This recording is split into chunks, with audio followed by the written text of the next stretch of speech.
ఒక వ్యక్తిని దేవుడు ఏర్పాటు చేసుకోవడానికి సహజంగా దేవుడు చూసేటువంటి లక్షణం ఏంటి? ఈరోజు ఎంతోమంది ఉన్నారు ఈ లోకంలో. అందులో మీ కుటుంబాల్లో మిమ్మల్ని దేవుడు ప్రత్యేకంగా ఏర్పాటు చేసుకోవడానికి కారణం ఏంటి? ఎంతోమందికి సువార్త అందుతుంది, మరి అందరూ లోబడుతున్నారో చెప్పండి? అందరూ లోపట్ల. ఎందరినో పిలుస్తున్నాడు దేవుడు. పిలువబడుతున్న వారు అనేకులు, కానీ ఏర్పాట్లోకి వస్తున్న వాళ్ళు కొందరే. ఎందుకని? అసలు ఎందుకు దేవుడు పిలుస్తున్నాడు?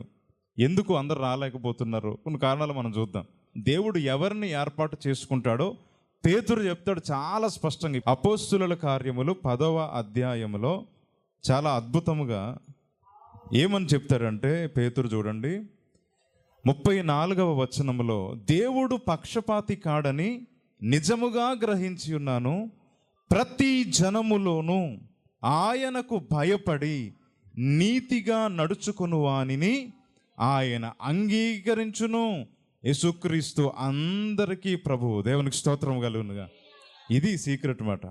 విషయం ఏంటంటే ప్రతి జనములోనూ దేవునికి భయపడి, ఎవరికి భయపడి చెప్పండి? దేవునికి భయపడి నీతిగా నడుచుకునే వాళ్ళు ఎవరిని కూడా దేవుడు విడిచిపెట్టడు. నువ్వు ఏ కులము, మతము, జాతి, ఏ ప్రాంత వ్యక్తివైనా దేవునికి అనవసరం. దేవుని యొక్క భయము గనక మనం కలిగి ఉంటే ఖచ్చితంగా దేవుడు ఎన్నుకుంటాడు. ఒకప్పుడు మనము ఏ రీతిగా మీరు సువార్తను విన్నారో నాకు తెలియదు, కానీ ఆయా సందర్భాల్లో మీ వద్దకు దేవుని మాట వచ్చినప్పుడు మీరు విన్నారు, దేవునికి లోబడ్డారు కనుకనే దేవుడు మనలను రక్షించుకున్నాడు. ఇక్కడ సందర్భం కూడా కొర్నేలి గురించి చెప్తున్న మాట. అపోస్తుల కార్యాలు 10లో కొర్నేలి ఒక అన్యుడు, అతడు యూదుడు కాదు. అయినా కూడా దేవుడు అంటే ఏముంది చెప్పండి? అతనికి భయం ఉంది. దేవుడు అంటే భయభక్తులు కలిగిన ఏ వ్యక్తిని కూడా దేవుడు విడిచిపెట్టడు. నేను ఇప్పటికీ చాలా ఆనందించే కొన్ని విషయాలు ఏంటంటే, వారు ఏ కులమైనా ఏ మతమైనా, మా స్నేహితుల్లో కానీ బంధువుల్లో కానీ దేవుడు అంటే అమ్మో దేవుడు ఉన్నాడు రా, భగవంతుడు ఉన్నాడు రా, అరే భగవంతుడు చూస్తున్నాడు రా, అరే దేవుడు ఉన్నాడు రా అంటారు. చూసారా? ఏదో ఒక రోజు వాళ్ళని అయితే ఖచ్చితంగా పట్టుకుంటాడు. దేవునికి స్తోత్రం కలుగునుగా. ఖచ్చితంగా రమపత్రికలు కూడా అదే రాస్తారన్నమాట. దేవుడు పక్షపాతి కాదు. ధర్మశాస్త్రం లేనివానికి ధర్మశాస్త్రం లేనివాని వలె, ధర్మశాస్త్రం గలవానికి ధర్మశాస్త్రం గలవ వ్యక్తిగా అతనికి తీర్పు తీరుస్తాడు. అంటే అన్ని చూస్తాడు, ఆయన హృదయాలను చూస్తాడు అన్నమాట. ఫస్ట్ పాయింట్ మనం గ్రహించాల్సింది ఏంటంటే, దేవుని ఏర్పాట్లో మనం నిలిచి ఉండాలంటే ఫస్ట్ మనకు ఉండాల్సింది ఏంటి చెప్పండి? దేవుని పట్ల భయము. దేవుని యందలి భయము మనం కలిగి ఉండాలన్నమాట. మనుషుల విషయంలో కాదు మనం ఆలోచించాల్సింది. మనుషుల పైరూపమును దేవుడు లక్ష్య పెట్టనని చెప్తున్నాడు. ఎవరు చూస్తున్నారో చూడలేదా అనేది మ్యాటర్ కాదు. దేవుడు నన్ను చూస్తున్నాడు అనే విషయము మనం శ్రద్ధ కలిగి జీవించాలి. బైబిల్లో ఎన్నో ఎగ్జాంపుల్స్ ఉంటాయి. యోసేపు దేవుడు చూస్తున్నాడు అనే ధ్యాస కలిగినాడు, అవునా కదా చెప్పండి? అందుకే కదా పాపంలో పడలేదు. మరి దావీదు కూడా భయభక్తులు కలిగినోడే, కానీ ఒకనొక సందర్భంలో దేవుడు నన్ను గమనిస్తున్నాడు అనే విషయాన్ని మర్చిపోయి తనకు తోచింది చేసేసాడు అంతే. భక్తులు కూడా దారి తప్పే అవకాశాలు ఉంటాయి. కాబట్టి చాలా జాగ్రత్తగా ఉండాలి. ఈ లోకంలో దేవుడు మన పక్షాన కార్యాలు చేయడానికి ఆయన ఇష్టపడుతున్నాడు. అపవాది మనల్ని పడగొట్టడానికి వాడు కూడా ప్రయత్నాలు చేస్తూ ఉన్నాడు అన్నమాట. ఇది మనం గ్రహించాలి. నువ్వు ఎక్కడ దొరుకుతావా? అపవాది తనకు కూడా కొంచెం సమయమే ఉన్నదని ఎరిగి ఏర్పరచబడిన వారిని సైతము మోసపుచ్చడానికి వాడు తిరుగుతూ ఉన్నాడు అన్నమాట. ఎక్కడ మృంగుదునా, ఎవరిని మృంగుదునా అని చెప్పి వాడు ఏం చేస్తున్నాడు? తిరుగులాడుతూ ఉన్నాడు. వాడికి చోటు ఇవ్వద్దు. దేవుని భయం అన్న వ్యక్తి నిలకడగా ఉంటాడు అన్నమాట. మొదట మనం నేర్చుకోవాలన్నమాట. దేవుని యందు భయము కలిగి ఉంటే నీ అర్హతలు ఏం పెద్ద అవసరం లేదు. దేవుడు ఎలాంటి వాళ్ళు ఎన్నుకుంటాడట? 1 కొరింథీ పత్రికలో ఉంటుంది చూడండి. కొరింథీలకు రాసిన 1 పత్రిక 1వ అధ్యాయం 26 నుంచి, సహోదరులారా, మిమ్మును పిలిచిన పిలుపుని చూడుడి. మీలో లోకరీతిని జ్ఞానులైనను ఘనులైనను గొప్ప వంశం వారైనను అనేకులు పిలువబడలేదు. కానీ ఏ శరీరియు దేవుని ఎదుట అతిశయింపకుండునట్లు జ్ఞానులను సిగ్గుపరచుటకు లోకములో ఉండు వెర్రివారిని దేవుడు ఏర్పరచుకొని ఉన్నాడు. బలవంతులైన వారిని సిగ్గుపరచుటకు లోకములో బలహీనులైన వారిని దేవుడు ఏర్పరచుకొని ఉన్నాడు. ఎన్నికైన వారిని వ్యర్థము చేయుటకు లోకములో నీచులైన వారిని, తృణీకరింపబడిన వారిని, ఎన్నిక లేని వారిని దేవుడు ఏర్పరచుకొని ఉన్నాడు. అయితే ఆయన మూలముగా మీరు ఎక్కడున్నారు?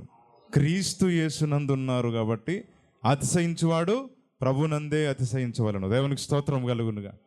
పిలుపులో ఉన్న, ఏర్పాట్లో ఉన్న అది మన గొప్పతనం ఏమీ కాదు. హానోకు దేవునితో నడిచిన వాడు అని ఉంది. ఎవరి గొప్పతనం అది? హనోకుదా దేవుందా? చెప్పండి. దేవుని గొప్పతనమే. ఎందుకంటే సమీపింపరాని తేజస్సులో ఆయన మాత్రమే వసించుచనుంది. ఆయన మాత్రమే, ఎవరు లేరు అక్కడ. సమీపింపరాని తేజస్సులో ఆయన మాత్రమే వసించుచు అమరత్వం గలవాడై ఉన్న దేవుడు మరి మన కోసం భూమి మీదకి రాలేదా? వచ్చాడు, రాలేదా? ఎంతగా ప్రేమించాడు. దేవునికి స్తోత్రం చెప్పండి. అంతగా తగ్గించుకుని ఆయన మన కొరకు దిగొచ్చాడు. కాబట్టి ఆయనదే గొప్పతనం, మన గొప్పతనం ఏం కాదు. ఈరోజు ప్రభువుని ఎరిగి నిలబడినటువంటి మనం అందరము కూడా ఏ గొప్ప వ్యక్తులు అని కాదు, ఆయన కృప మనల్ని ఈ రీతిగా నిలబెట్టింది అంతే. ఇట్టి భయభక్తులు, ఇట్టి కృతజ్ఞత మనం కలిగి ఉండాలన్నమాట. అప్పుడే దేవుడు ముందుకు తీసుకెళ్తూ ఉంటాడు. ఎన్నికైన వారిని సిగ్గుపరచడానికి ఎన్నిక లేని వారిని కూడా దేవుడు ఎన్నుకుంటాడు. ఈ లోకంలో మనం తృణీకరించబడినా కూడా అందరూ తృణీకరించవచ్చు, కానీ దేవుడు తృణీకరించే ఛాన్స్ ఏమీ లేదు. ఎందుకంటే ఆయన పై రూపాన్ని చూడడు. మనం ఒక వ్యక్తిని మనకు అవగాహన బట్టి మనం ట్రీట్ చేస్తాం, బట్ దేవుడు అట్లా చేయడు. ఆయన హృదయం చూసేవాడు మాట. నీ హృదయంలో నీ కమిట్మెంట్ ఏంటి? నీ హృదయంలో దేవుని పట్ల భయం ఉందా? అసలు నువ్వు నిజంగా దేవుణ్ణి ప్రేమించే వ్యక్తివేనా? నిజంగా దేవుణ్ణి ప్రేమించే వాళ్ళు కన్నీరు గారిస్తే ఖచ్చితంగా ఆయన జోక్యం చేసుకుంటాడు. దేవునికి స్తోత్రం కలుగునుగా. దేవుడికి ముందు నచ్చాలన్నమాట. సంగమ గతంలో ఒక మాట చెప్పాను, మీకు జ్ఞాపకం ఉందా లేదా? హిజ్కియా విషయంలో దేవుడు ఈ మాట సెలవిస్తాడనమాట. ఏమనంటే, హిజ్కియా నువ్వు మరణం అయిపోతున్నావు కాబట్టి నీళ్ళు చక్కబెట్టుకో. ఈ మాట ఎంత బాధాకరంగా ఉంటుందండి. చచ్చిపోతున్నావు నువ్వు అని చెప్పేసాడు అంతే. వెంటనే హిజ్కియా నన్ను బ్రతికించు, నాకు ఆయుష్ ఇవ్వని అడగలేదు ఎక్కడ కూడా. అతను ఎంత ధైర్యంగా మాట్లాడాడంటే దేవుని సన్నిధికి పోయి గోడ తట్టు ముఖం పెట్టుకుని కన్నీళ్లు విడిచుచ్చు ఇలా అన్నాడు. ఏమని తెలుసా? ప్రభువా, నేను ఎంత యథార్థంగా ప్రవర్తించానో. ఫస్ట్ పాయింట్ ఏంటట? నేను ఎంత యథార్థంగా ప్రవర్తించానో, సత్యమును అనుసరించి అలా నడుచుకున్నానో. 3, నేను ఏది చేసినా నా ఇష్టం కాదు, నీకు అనుకూలంగా ప్రవర్తించి తిని అని చెప్పి నేడు నువ్వు జ్ఞాపకం చేసుకున్నాడు. ఎంత బాగుంది చూసారా? అంతే. ఆయుష్ అడగలేదు, రోగం తగ్గించమని అడగలేదు, ఏం అడగలేదు. నేను ఎలా నడిచానో యథార్థంగా నువ్వు చూడు.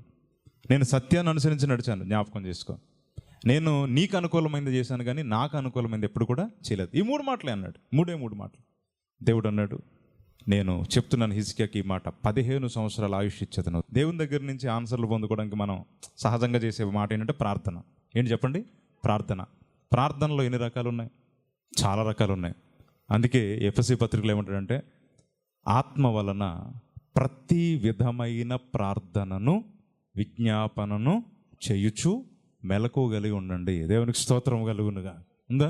ప్రతి విధమైన ప్రార్థన. There are types of prayers మనకు కనబడతాయి. ఎలాంటి ప్రార్థనలు అంటే, మొదటి ప్రార్థన అడిగే ప్రార్థన. నాకు అది కావాలి. దేవుడు అన్నాడు, మీరు అడుగుచున్న వాటి నెలను పొంది ఉన్నామన్నామండి. ప్రార్థనలో ఒకటి ఏంటంటే అడగడం, నాకు ఇది కావాలి ప్రభువా, నాకు ఈ అవసరం ఉంది అని మాట్లాడడం ఒక రకమైన ప్రార్థన. వింటున్నారా జాగ్రత్తగా? ఇది మొదటిది. రెండవది ఏంటో తెలుసా? మీరు జాగ్రత్తగా వినాలి. మొదటిదేమో నాకు ఇది కావాలి అని అడగడం.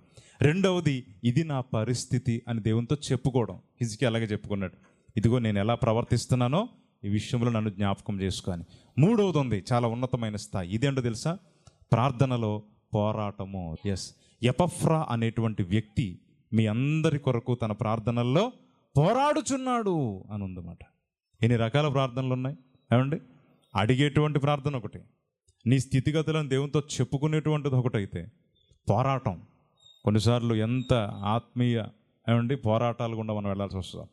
ప్రార్థనా జీవితంలో ప్రతిఘటించేటువంటి దురాత్మలు ఎన్ని ఉంటాయో, నిన్ను ప్రార్థన చేయనివ్వకుండా పడుకోబెట్టడానికి. అవునా? నువ్వు ప్రార్థన చేస్తుంటే ఏదో ఒక పని గుర్తు చేయడానికి, ఎప్పుడు గుర్తురాని అన్నీ కూడా మోకరించినప్పుడే గుర్తొస్తాయి.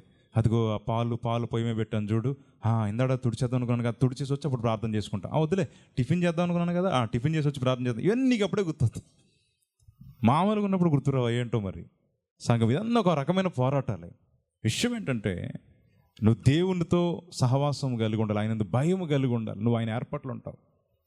ఈ రాత్రి మనం ఈ సత్యాన్ని గ్రహించాలన్నమాట. దేవుని ఏర్పాట్లో ఉండాలి అంటే, నిలిచి ఉండాలి అంటే దేవుని ఎందు ఉండాలి, భయం కలిగి ఉండాలి. మనం దేవునికి భయపడితే ఇష్టానుసారంగా జీవించమాట, మనకు నచ్చినట్లుగా పోవన్నమాట. దేవుని చిత్తాన్ని మనం చేయగలుగుతాం. ఎప్పుడు కూడా ఈ విషయాన్ని మన హృదయంలో పెట్టుకోవాలి. ఈరోజు మన కుటుంబంలో జరిగే పరిస్థితులు కానీ, మన హృదయంలో ఉన్నటువంటి స్థితిగతులు కానీ మీరు పరిశీలన చేసుకుంటే, ఎన్ని దేవునికి ఇష్టమై చేస్తున్నారు, ఎన్ని దేవునికి ఇష్టం లేకుండా చేస్తున్నాం ఆలోచించాలి. నిన్ను స్థిరపరిచిన దేవుడి కోసం ఏదన్నా ఆలోచన ఉందా? నిన్ను ఈ స్థాయికి తీసుకొచ్చిన దేవుని కోసం ఏదన్నా చేద్దామని ఉందా? లేదు. ఇంకా ఏదో సాధించాలి. సంగమ మనిషి యొక్క మనసు ఎంత దారుణమైందంటే, నీకు ఉన్నది చాలదు, ఇంకా ఇంకా ఇంకా ఇంకా ఇంకా ఇప్పుడు ఓకే, ఒక అప్గ్రేడేషన్కి వెళ్ళడం తప్పని అనట్లా, ఒక అభివృద్ధిలోకి వెళ్ళడం తప్ప కాదనట్లా, కానీ ఇంకా అది కావాలి, ఇది కావాలి, అది రాయాలి, ఇది చేయాలి, అది చేయాలి. నువ్వేం చేద్దాం అనుకుంటున్నావు అసలు లోకంలో? అది నాకు అర్థం కావట్లేదు. కొంతమంది ఎక్కడికో ఎగబాకుదాం అనుకుంటారు అన్నమాట. అసలు నేను ఈ స్థితికి తీసుకొచ్చిన దేవుడికి ఏం చేసావు? ఫస్ట్ పాయింట్ దానికి చెప్పే ఆన్సరు. సంగమ తృప్తి అనేది ఎవరికి ఉంటుందో తెలుసా మీకు? దేవుడు ధన్యతలు చెప్పాడు. ఎన్ని ధన్యతలు చెప్పాడు తెలుసా? ఒక 8 ధన్యతలు ఉంటాయి. ఎన్ని ధన్యతలు? మత్తయి వార్త చదువుతున్నారా? ఎప్పుడో చదివినట్టు గుర్తు. అందులో విషయం ఏంటి తెలుసా? సగమేమో భౌతికంగా ఉంటాయి ఆశీర్వాదాలు, సగమేమో ఆత్మ సంబంధమైనవిగా ఉంటాయి అన్నమాట. ఎట్లా ఉంటాయి తెలుసా? అందులో ఒకటి చెప్తున్నా, నీతి కొరకు చెప్పండి, ఆకలి దప్పిక గలవారు ధన్యులు, వారు తృప్తిపరచబడతారు. స్తోత్రం చెప్పండి గట్టి. దేవుని కొరకైన ఆకలి దప్పిక ఉన్నవాడికి లైఫ్లో ఏముంటుంది తెలుసా? సాటిస్ఫాక్షన్ ఉంటుంది. ఆడు గోలగోలు చేసాడు. కొన్ని ఉన్నాయి, అద్భుతమైనవి ఉన్నాయి. ఆత్మ విషయమై దీనిలో అయ్యి ఉన్నారు అనుకో, మీకు ఏమిస్తా అన్నాడు దేవుడు? పరలోక రాజ్యం ఇస్తానన్నట్టు. అర్థమైందా మీకు? ఆత్మ విషయమై దీనులైతే మీరు పరలోక సంబంధులు. ఒకటి, సమాధానపరచువారు ధన్యులు, వారు దేవుని కుమారులు. నీతి నిమిత్తం హింసింపబడిన వారు ధన్యులు, వాళ్ళకి దేవుని రాజ్యం ఉంది. ఇవన్నీ దేవుని రాజ్యం, దేవుని కుమారుడు అలా ఉంటాయి. భౌతికంగా అనుకోండి, దుఃఖపడవారు ధన్యులు, ఓదార్చబడతారు. కనికరం గల వారు ధన్యులు, కనికరించబడతారు. ఇంకో ముఖ్య ఇంపార్టెంట్, నీతి నిమిత్తం ఆకలి దప్పిక గలవాళ్ళు ధన్యులు, వాళ్ళు తృప్తి. దేవునికి స్తోత్రం కలుగునుగా. దేవుని నిమిత్తము ఆకలి దప్పిక లేనోడు జీవితంలో సాటిస్ఫై అవడు. నువ్వు ఎంత ఆశీర్వదించినా నీ బ్రతుకులో సాటిస్ఫాక్షన్ ఉండదు. నిన్ను అంచెలంచెలుగా దేవుడు ఆశీర్వించిన నీ లైఫ్లో బాగున్నావా? బాగాలేదా? ఏం సరిగా చెప్పు. జాబ్ లేదా? ఉంది. శాలరీ రావట్లేదా? వస్తుంది. కుటుంబం అంతా ఓకే, కానీ అంటే వాళ్ళు ఇంకా హయ్యర్ రేట్కి వెళ్ళిపోతున్నారు, నేను వెళ్ళలేకపోతున్నాను. ఇక పరలోకం వస్తావా? ఎందుకు రాను అంటాడు. ఆశ ఉంటుంది, కానీ మనం దానికి తగినట్టు జీవించట్లే. దేవుని ఏర్పాట్లో చాలామంది ఉండటం లేదు. మీరు వినండి జాగ్రత్తగా ఈ రాత్రి. దేవుని ఏర్పాట్లో చాలామంది ఉండటంలా. ఎందుకు ఉండటం లేదంటే వీళ్ళకి ఒక సాటిస్ఫాక్షన్ లేదు. ఎందుకు లేదు నీకు తృప్తి తెలుసా? నీతి కొరకు ఏం లేదు, ఆకలి దప్పిక లేదు. దేవుని కొరకు ఆకలి లేదు, దేవుని కొరకు ఏదైనా చేయాలని తాపత్రయం లేదు. అని లైఫ్ జిందగీ నడుస్తుందంతే, అట్లాగా వచ్చామా వెళ్ళామా అన్నట్టుంది. చిన్నప్పుడు మనం స్కూల్కి వెళ్ళేవాళ్ళం కదా, అంటే అవును, స్కూల్కి వెళ్ళగానే ఫస్ట్ ఏం చేసేవాళ్ళు? అసెంబ్లీ ఉంటుంది. ఏంటిది? వెళ్ళరా అసెంబ్లీ అంటే పంపదీసి ఎమ్మెల్యేల అసెంబ్లీ అనుకున్నారు. అది కాదు. స్కూల్లో మనము ప్లెడ్జ్ చెప్తాం కదా, ప్రతిజ్ఞ. అవునా? నేను అన్నను మా ఊడికి చెప్పాను ఇట్లాగా, తనకు ప్రేయర్ లైఫ్ గురించి చెప్తున్నాను అనమాట. చూడు, మనం రోజు స్కూల్కి వెళ్ళి చెప్పిందే చెప్తాం కదా, అదొక ప్రార్థన. నువ్వు రోజు ఇన్ని అంశాలు పెట్టుకుని ప్రభువా ప్రభువా అని చెప్పి అదే పలుకుతుంటావు కదా, నీకు బోరు కొట్టేసి తలపోటు వచ్చేసి ప్రార్థనా జీవితం మీద ఆసక్తి లేకుండా ఏంటో అర్థం కాదు. చూడు, అసెంబ్లీలోకి వెళ్ళినప్పుడు చెప్పిందే చెప్తావు, కానీ క్లాస్ రూమ్లోకి వెళ్ళిన తర్వాత ఫ్రెండ్స్తో ఏం చేస్తావు? సిచ్యువేషన్ బట్టి మాట్లాడతావు. 2 రకాల ప్రార్థనలు ఉంటాయి, 2 రకాల రిలేషన్స్ ఉంటాయి దేవుడితో. ఒకటి ఎప్పుడు మోకాళ్ళేసి మొత్తం చిట్ట తిప్పి మొత్తం చదివేస్తుంటాడు అనమాట రోజు. ప్రభువా నా కుటుంబంలో మా వాళ్ళు ఇది అది ఇది అది మొత్తం చదివేస్తుంటారు. ఏంటో వీళ్ళకి సాటిస్ఫాక్షన్ ఉండదు. బికాజ్ ఏముంది, టేప్ రికార్డు ప్రార్థనే కదా, నొక్కితే అదే వస్తూ ఉంటుంది. ఏదో అప్పుడప్పుడు కొంచెం నలిగినప్పుడు కొంచెం వారినట్టు ఏదో చిన్న చిన్న స్వరాలు, కన్నీరు, దుఃఖం అవి వస్తూ ఉంటాయి. అది ఒక రొటీన్, లైఫ్ రొటీన్, అది ప్రేయర్ లైఫ్ రొటీన్. కానీ కొంతమంది అలా కాదు, ఇప్పుడున్న సిచ్యువేషన్కి ఇప్పుడున్నట్టే మాట్లాడతాడు. దేవునికి స్తోత్రం కలుగునుగా. If you do the right prayer and God will speak unto you the right way. నువ్వు నీ ఆలోచనలు దేవుని దగ్గర పెట్టు, నీ ప్రతి విధమైన ఆలోచనను తీసుకెళ్ళి శిలువ దగ్గర పెట్టు, ప్రభు పాదాల దగ్గర పెట్టు, నీకు సరిపడినటువంటి మాట ఆయన అనుగ్రహిస్తాడు. దేవునికి స్తోత్రం కలుగునుగా. మన ఆలోచనలు చాలా వస్తాయి, ఇలా చేస్తే బాగుంటుంది, అలా చేస్తే బాగుంటుంది. ఒకని మార్గం తన దృష్టికి చక్కగా కనబడును, తుదకది మరణానికి దారితీయను. సంఘం మనం అనుకున్న మాట మంచిదే, వెళ్ళడం, ఫ్రెండ్స్ని కలవడం, దేవుని గురించి చెప్దాం అనుకుంటా, కానీ నువ్వు అనవసరంగా అక్కడికి వెళ్ళి ఎన్ని విషయాలు ఇరుక్కుంటావో నీకు తెలీదు. అక్కడ వస్తారు చాలామంది సహోదరులు, మందుబాబులు, మాతో అందరూ తయారవుతారు. నువ్వేమో సువార్త అంటావు, ఆడు పిచ్చబాటి చెప్తాడు. నీవు ఎంత టైం స్పెండ్ చేస్తావు నాకే తెలియదు, కానీ వాళ్ళు ఎక్కువ టైం స్పెండ్ చేస్తారు. మన ఊళ్ళో చెప్పనా ఒక ప్రాబ్లము, నువ్వు సువార్త చెప్పేలోపు ఆడు మొత్తం మ్యాటర్ అంతా చెప్పేసి నువ్వు మొదలెట్టగానే ఉంటానరా ఫోన్ వచ్చిందని వెళ్ళిపోతాడు. నీకు టైం అంతా వేస్ట్. ఇలాంటి జీవితంలో చాలా ఎదురవుతాయి. నువ్వేదో బలమైన సబ్జెక్ట్ పెట్టుకుని ఈరోజు ఈ వ్యక్తికి సువార్త చెప్పి తీసుకురావాలనుకుంటావు కదా, నువ్వు మొదలు పెట్టదాం లోపల ఆడు ముందు చెప్పేస్తాడు, ఆడు చెప్పాల్సి అన్నీ చెప్పేస్తాడు. నువ్వేమో కొంచెం ఓర్పు ఎక్కువ కదా, దేవుని బిడ్డలకి ఏమి ఎక్కువ, కొంచెం ముందండి చెప్పని. ఆడు భారం అంతా దీపం తర్వాత నేను అప్పుడు మొదలెడదామని లోపల నువ్వు మొదలెట్లో వాడికి ఫోన్ వచ్చింది, రేపు వింటానే అని చెప్పి వెళ్ళిపోతుంది నీకు దక్కడు. అదేంటంటే దేవుని చిత్తం లేకుండా పోయావు కాబట్టి అది అవ్వదు. కొంతమంది కోసం ఎంత ప్రయత్నించినా వాళ్ళు దేవునితో తిరగరు. సంఘం ఒక విషయం చెప్తున్నా, మనం కూడా మన కుటుంబ సభ్యుల కోసం ప్రార్థన చేస్తాం, అవునా కదా, చెప్పండి మారాలని. అయితే దేవుని వాక్యం ఏం చెప్పింది తెలుసా? 2 విషయాలు ఉన్నాయి. నెంబర్ 1, రక్షణ అందరూ పొందుతారా ప్రభు అంటే అందరూ పొందరు, ఇరుకు ద్వారా మనం ప్రవేశించే వారే పొందుతారని యేసు ప్రభు చెప్పారు. 1. 2, పౌలు చెప్పాడు, ఓ స్త్రీ నీ భర్తను రక్షించదవో లేదో నీకేమి తెలియను, ఓ పురుషుడా నీ భార్యను రక్షించుకుందువో లేదో నీకేం తెలియను. అంటే మార్పు ఎవరి చేతిలో లేదు. నువ్వెంత అరిచినా ప్రార్థించినా మాట్లాడినా ఒక్కటైతే మీరు ప్రాక్టికల్గా గుర్తుపెట్టుకోండి, రక్షణ దేవుని చేతిలో ఉన్నది. దేవునికి స్తోత్రం కలుగునుగా. Do your work. మీ పని అయితే మీరు చేయండి, మీ ప్రయత్నం అయితే చేయండి దేవుని చిత్త ప్రకారం. మళ్ళీ టైంలో వెళ్ళి ఏదో చేద్దాం అనుకుంటే వర్కౌట్ కాదు. అది దేవుడు నిర్ణయిస్తాడు ఒక మంచి సమయం, ఆ సమయానికి కృపాద్వారం తెరవబడితే వాళ్ళే తిరుగుతారు దేవుని వైపు. కాబట్టి ఏదైనా కూడా నువ్వు దేవుని మీద ఆధారపడి దేవుని యందు భయభక్తులు కలిగి ఎప్పుడైతే అడుగులేస్తూ ఉంటావో నువ్వు దేవుని ఏర్పాట్లో నిలిచి ఉంటావు. దేవునికి స్తోత్రం కలుగునుగా. దేవుని ఏర్పాట్లు ఎవరు నిలబడతారంటే ఆయన యందు భయభక్తులు కలిగిన వాళ్ళే. ప్రతి జనములోను ప్రతి జాతిలోను దేవుని యందు భయము కలిగి నీతిగా నడుచుకున్న వారందరినీ కూడా దేవుడు ఏర్పరచుకుంటాడు. ఆయన అందరికీ ప్రభు అయి ఉన్నాడు. దేవునికి స్తోత్రము కలుగునుగా. కాబట్టి మొదటిది మన జీవితంలో దేవుని యందు భయము కలిగి ఉంటేనే మనం ఏర్పాట్లో నిలబడతాం. దేవునికి స్తోత్రము కలుగునుగా. 2వ మాట మొదటి సమూయేలు గ్రంథం 10వ అధ్యాయంలో, మొదటి సమూయేలు గ్రంథం 10వ అధ్యాయం 25లో, తర్వాత సమూయేలు రాజ్యపాలన పద్ధతిని జనులకు వినిపించి ఒక గ్రంథమందు రాసి యెహోవా సన్నిధిలో దాన్ని ఉంచెను. అంతట సమూయేలు జనులందరినీ వారి వారి ఇండ్లకు పంపివేశాను. దేవునికి స్తోత్రము కలుగునుగా. రాజ్యాన్ని పరిపాలించడానికి రాజుని నియమించాడు, కానీ నెక్స్ట్ పని ఏం చేశాడు తెలుసా? రాజ్యపాలన పద్ధతిని అక్కడ వినిపించాడు. రాజ్యము రాజుకి అప్పగించి నీకు ఎలా పడితే అలా ఏలుకో అని ఇవ్వలేదు.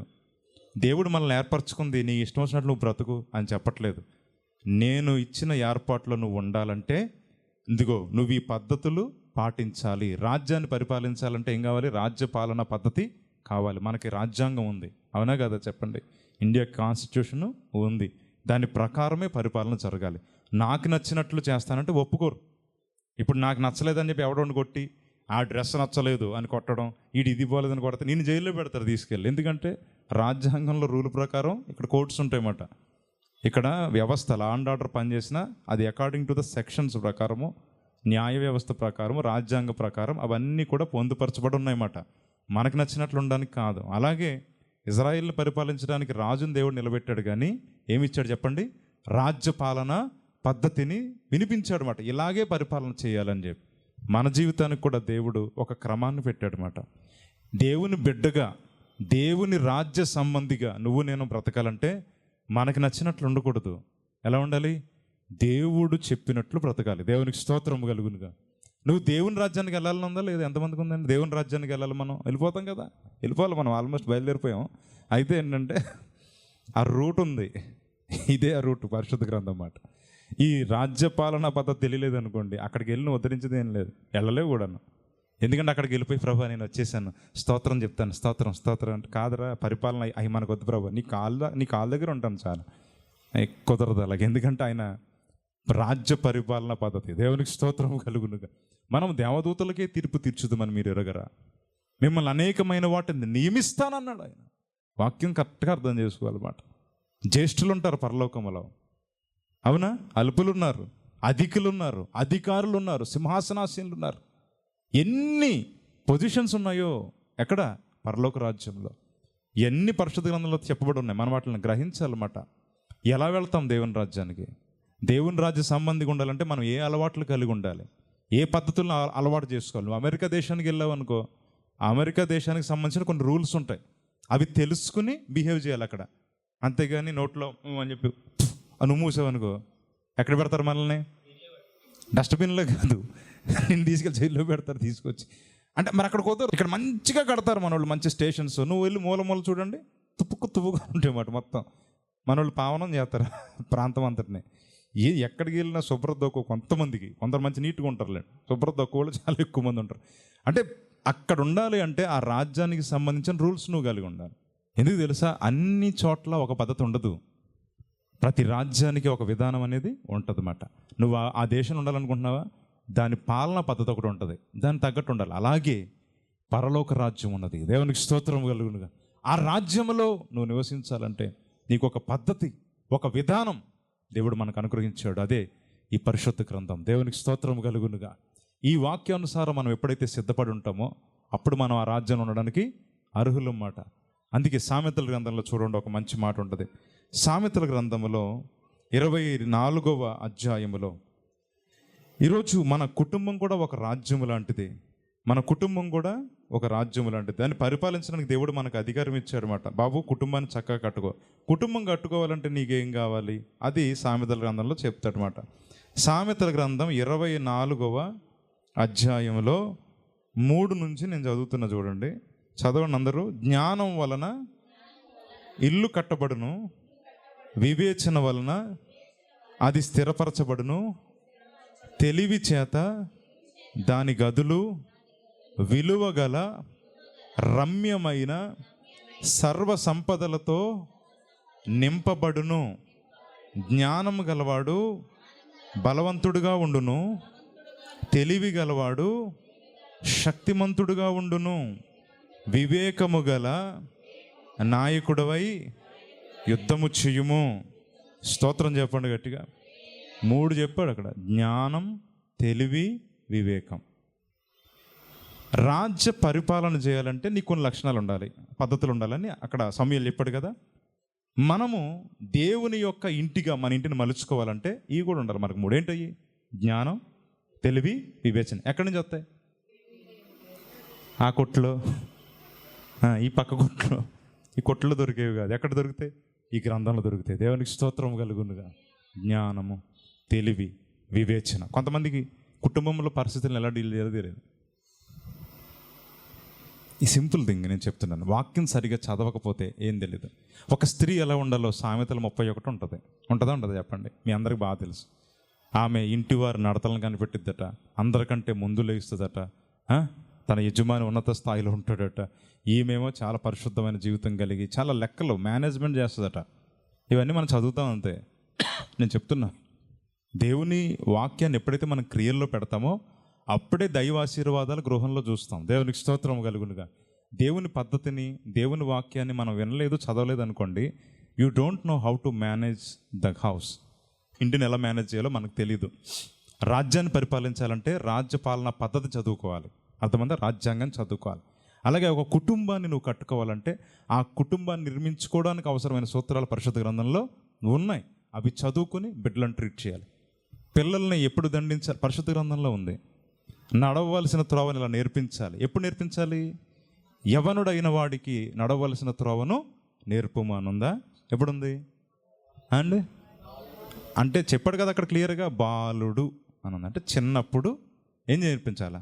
నడవలసిన త్రోవలో నడిపించాలి. అప్పుడు నేర్పించాల్సిన వయసులో నేర్పించాలి. విడిచిపెట్టాల్సిన టైంలో వాళ్ళని విడిచిపెట్టి ముందుకు నడిపించాలి, వదిలాలి వాళ్ళని స్వేచ్ఛగా.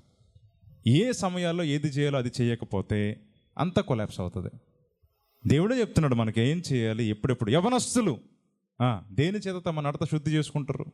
దేవుని ఎప్పుడు అప్పచెప్పాలి వాళ్ళకి వాక్యాన్ని, వాళ్ళకి అప్పగించాలి. ఇదిగో బాబు, ఈ వాక్యాన్ని చదువుకో. యవన బిడ్డలు ఉంటాయి ఇంట్లో, ఖచ్చితంగా వాక్య అవగాహన వాళ్ళకి కలగజేయాలి. బాబు, నువ్వు వాక్యం చదువు, నువ్వు అన్నం తిను, నువ్వు అన్నం తినాలి, నువ్వు టిఫిన్ చేయాలి అని చెప్పడమే కాదు, నువ్వు వాక్యం చదవాలి, నువ్వు ప్రార్థన చేయాలి, అది కూడా చెప్పాలి. పిల్లలకు కూడా అదే అలవాటు చేయాలి. ఇప్పుడు మా బిడ్డలున్నా కూడా ప్రార్థన చేయండి, మోకాళ్ళై ప్రార్థన చేయి.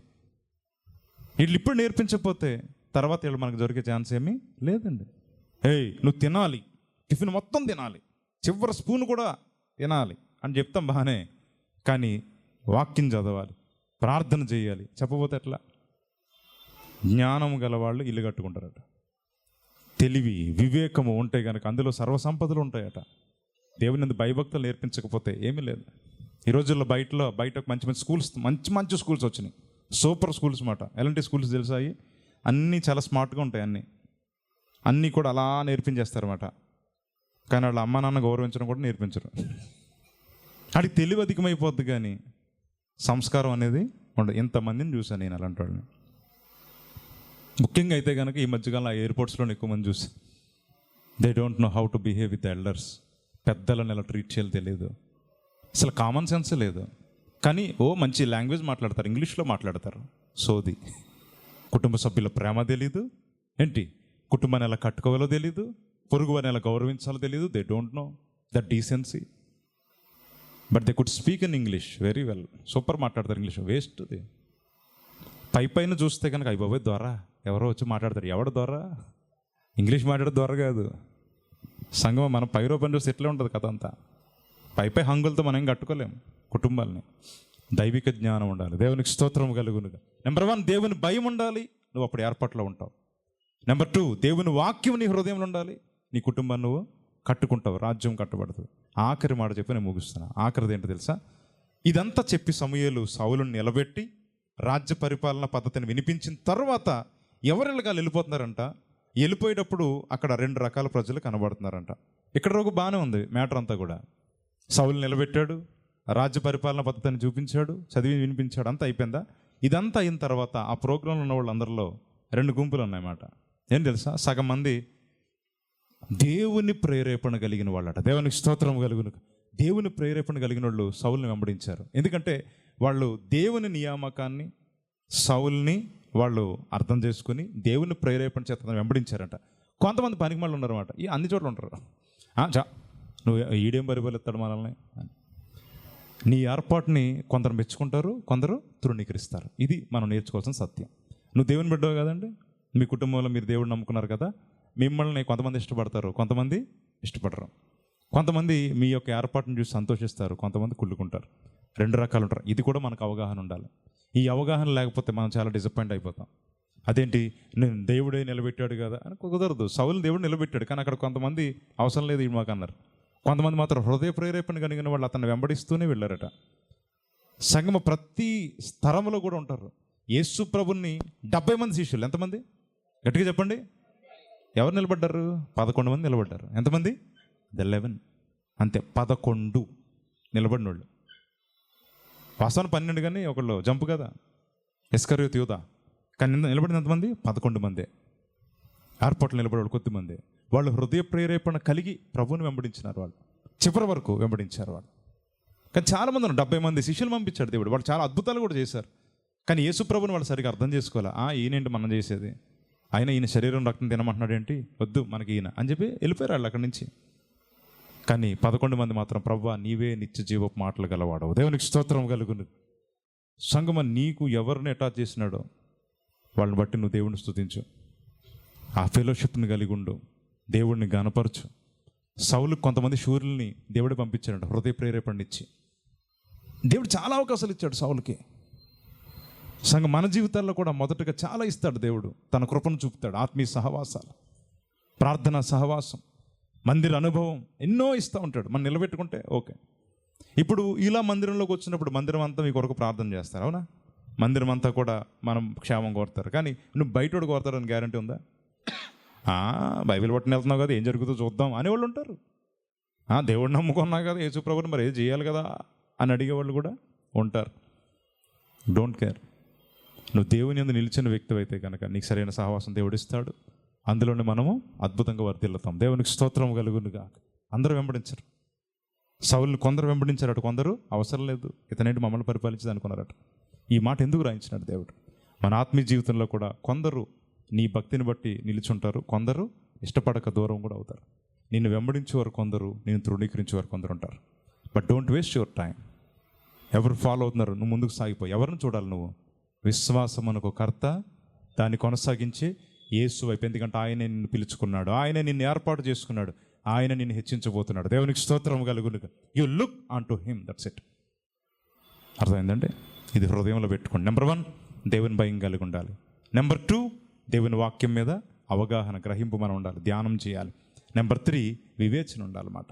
వెంబడించేవారు ఏంది, విడిచేవారు ఏంది అన్ని నువ్వు అవగాహన చేసుకుని దేవునిలో ముందుకు కొనసాగిపోవాలి. అట్టి కృప దేవుడు మనకు అనుగ్రహించునుగాక.